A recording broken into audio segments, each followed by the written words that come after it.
Homemade tyre polish ব্যবহার করে গাড়ির টায়ার চমকাবেন 10 মিনিটে।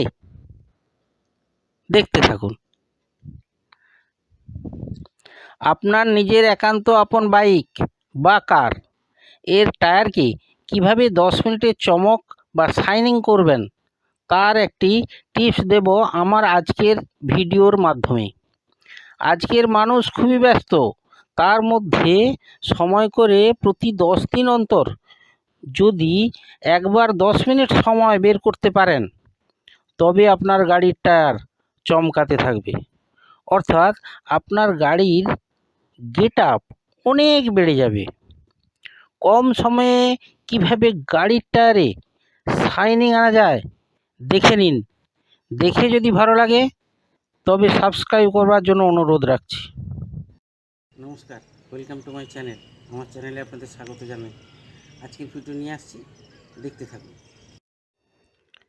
এখন প্রত্যেক বাড়িতেই প্রায় 2 হুইলার বা বাইক এবং 4 হুইলার বা কার রয়েছে। প্রত্যেকেই নিজের নিজের শখের গাড়িটিকে কেমনভাবে আরও ভালো রাখা যায় বা সুদৃশ্য করা যায় তার প্রতিনিয়ত চেষ্টা করেন। সেই সুদৃশ্য বা শাইনিং করার জন্য অতি সাধারণ টিপস হলো এই যে, যেমন প্রত্যেক বাড়িতে বাইক বা কার থাকে তেমনি প্রায় প্রত্যেক বাড়িতে বুট জুতোও ব্যবহার করা হয়।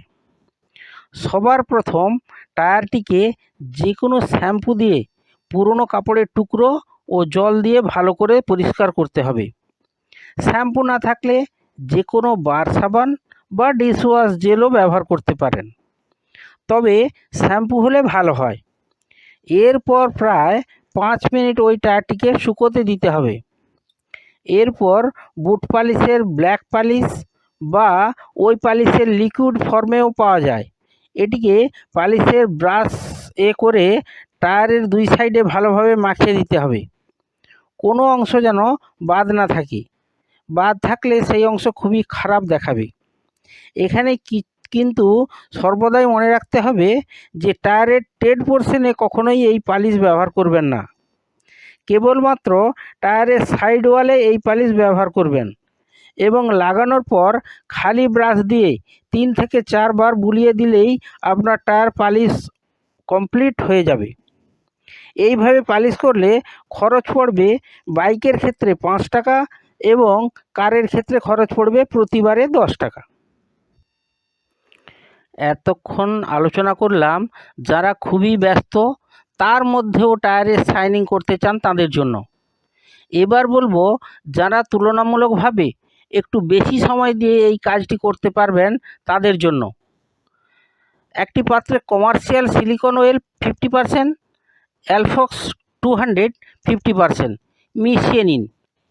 ওই মিশ্রণটিকে একটি ছোট্ট স্পঞ্জ দিয়ে আপনি নিজেই আপনার গাড়ির টায়ারে 2 সাইডের মানে সাইড ওয়ালে লাগিয়ে দিন।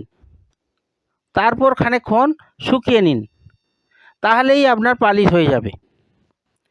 এছাড়াও প্রতি লিটার পালিশ তৈরি করার ফর্মুলা, যাকে বলে হোমমেড পালিশ, তা জানবার জন্য নিচে একটা ফর্মুলা দিচ্ছি, জেনে রাখুন, আপনাদের কাজে লাগবে। প্রথম লাগবে হচ্ছে সিলিকন ইমালশন 150 গ্রাম, গ্লিসারিন 100 গ্রাম, ডিস্টিলড ওয়াটার 700 গ্রাম। এর সঙ্গে সিনথেটিক থিকনার আপনাকে দিতে হবে 50 গ্রাম। সব মিলিয়ে 1 লিটার হলেই আপনি এই হোমমেড পালিশ বা হ্যান্ডমেড পালিশ তৈরি করতে পারবেন। চাইলে এর সাথে পছন্দ মতো সেন্টও ব্যবহার করতে পারেন। এখানে বলে রাখা দরকার এই যে সব ক্ষেত্রেই ভালোভাবে টায়ারটিকে জল ও শ্যাম্পু দিয়ে ওয়াশ করতে হবে। তারপর 10 থেকে 15 মিনিট টায়ারগুলোকে শুকোতে দিতে হবে। এরপর ওই পালিশটিকে টায়ারের 2 সাইডে ভালোভাবে ব্রাশ দ্বারা মাখিয়ে দিতে হবে।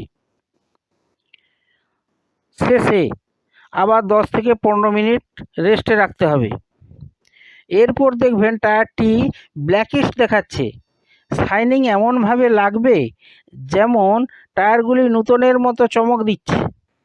কমার্শিয়াল বা যেসব গাড়ি রিজার্ভে চলে তাদের কিছুদিন অন্তর পালিশ করলে অনেক বেশি অ্যাট্রাকটিভ লাগবে। অন্য গাড়ির তুলনায় বেশি ভাড়া পাবেন। আজ আপনাদের সঙ্গে একাধিক হোমমেড টায়ার পালিশ নিয়ে আলোচনা করলাম। প্রয়োজনে বাজারের থেকেও পালিশ কিনে এই একইভাবে টায়ার পালিশ করতে পারেন, খুবই ভালো লাগবে। মানুষের যেমন মাথার চুল তেল না মাখলে ভালো লাগে না, তেমনি টায়ারে পালিশ না করলে টায়ার বা গাড়ির উজ্জ্বলতা বাড়ে না। তাই কিছুদিন অন্তর পালিশ করে টায়ারের শাইন ও নিজের মানসিকতা ভালো রাখুন। সুস্থ থাকুন, ভালো থাকুন। নমস্কার।